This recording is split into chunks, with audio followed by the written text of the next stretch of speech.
Hello everyone, my name's Cameron. You can call me Super King Cam. I'm back with another video.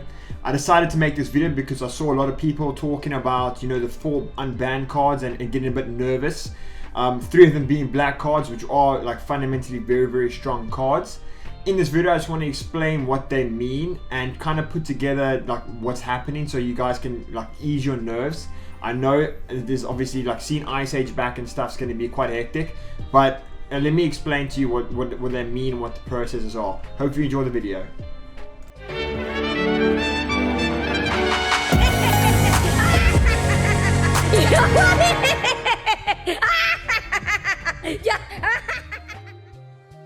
Firstly, there's 4 cards that were unbanned: Great Eruption, Moby Dick, Ice Age, and the final one being in this lobby. 3 of those cards are black cards. One obviously is the red card in the Whitebeard deck. So first of all, let's go through each of the cards, explain what they do, how it would impact the format, but I'm going to explain to you what the process entirely means and why we shouldn't panic just yet. There is a disclaimer that there could be further changes, but for now we don't have to panic. So Great Eruption, firstly it's a main, draw 1 card, then give up to one of your opponent's characters minus 2 cost during this turn, and then it has a trigger that your opponent chooses 1 card from their hand and trashes it. Okay, so this is only 1 Don.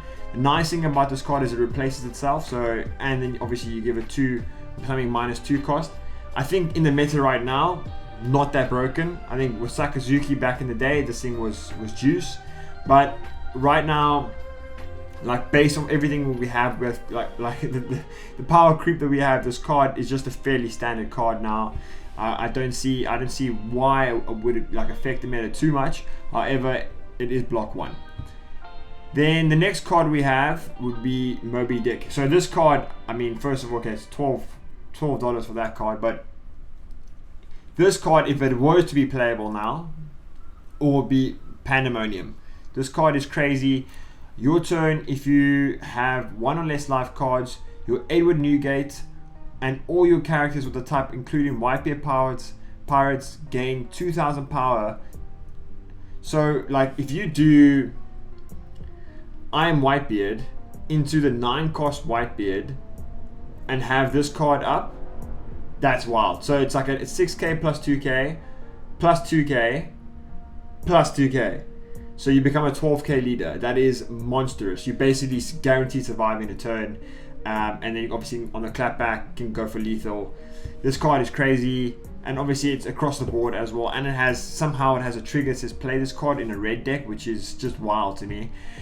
This card is nuts, absolutely crazy. If this was now like available for play, I mean Ace is already tier 0, but this will definitely make it tier 0. Like really assure that.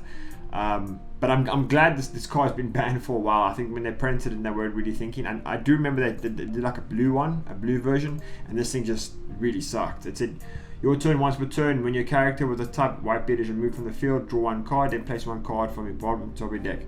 So yeah, that it's not great. It's like very standard. Then we have Anise Lobby, $4 for the pre-release. Anise Lobby is activate main, so it's activate means you can do that once per turn. You may rest the stage. If your leader type includes CP, give up to one of your opponent's characters -2 during this turn. This card is crazy. I don't understand why they thought that I have a constant like -2 on the board for like since from when this card is played every turn a -2. Like I think like Rob Lucci's leader effect is -1. This is double that. It's like 2 times better than that leader effect. I mean smokers as well. It's just a crazy card, and obviously in the meta in that time, black with CP units was a very obviously, and Sakazuki, it was just like a very just that you either play that deck or you lose. It just get rid of the whole board. Now there's ways to protect board, and obviously you have a lot of cards that can protect itself versus KO and removal. I still think it'll be very good in today's meta, but I don't know what deck would be able to use this card effectively. I'm thinking of like strong black decks now. I mean obviously Emu, but Emu doesn't really. Emu has 2 stages that you have to play, so this doesn't fit there. Then you're looking at, I mean, Crocodile, but the Crocodile can't KO characters, and you're not going to run a CP set as all Baroque works. So yeah, I mean, this will be for a Lucci deck, and I know Lucci's getting support, so it would have been maybe then coincide. But I'm glad it's going out of rotation, because it would be pretty wild if it was into like the meta now, once that Lucci deck gets up and running again.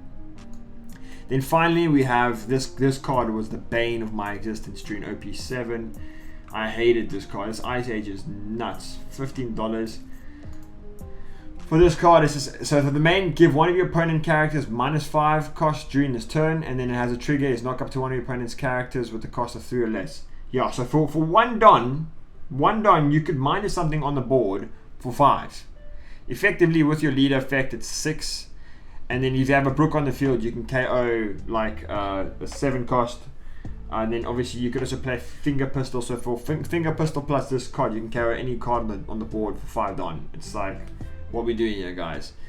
Crazy. Obviously, oh yeah, Red Rock, okay, I understand that, but blue only has that sort of removal. This was literally searchable and playable in a deck that focuses on removal. Blue did not focus on removal, focus on ball control, and I mean, obviously Red Rock is like the only thing that blue had that was super strong besides the Dofi deck, so don't come at me, but like, this card nuts. Okay, so this card absolutely crazy, but now let me explain to you what it means, right? So this is what the official release is. So from April the 1st 2026, some banned cards, banned pairs and restricted card lists will be used within both standard regulation and extra regulation events.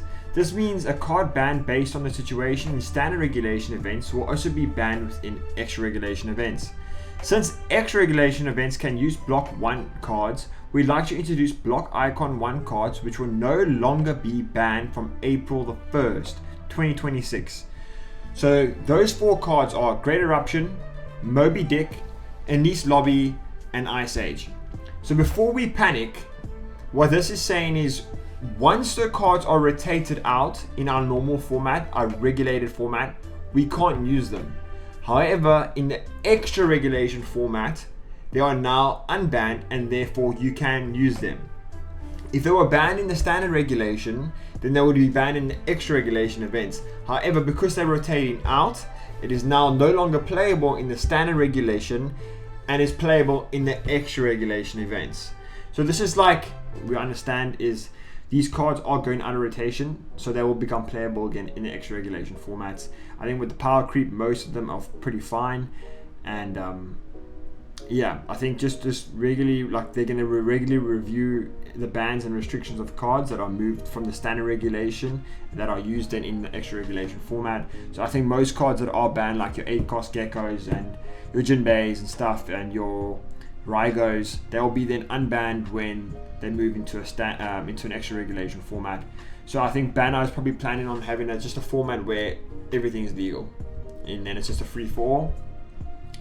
Yeah, so that's pretty much what it is. So like, don't panic, guys. Don't stress. Don't go spend all your money on buying these Ice Age alts for 15. I mean, I've already seen a spike like already. I mean, you can't play it in regulation play. You'll be able to play it obviously in extra regulations, but I don't know who. I mean, maybe guys are going to be playing that, but yeah, like, don't unless you want to have the play set, go buy it, but I wouldn't advise it. It's not going to be used in the normal regulations unless we hear something else from Bandai.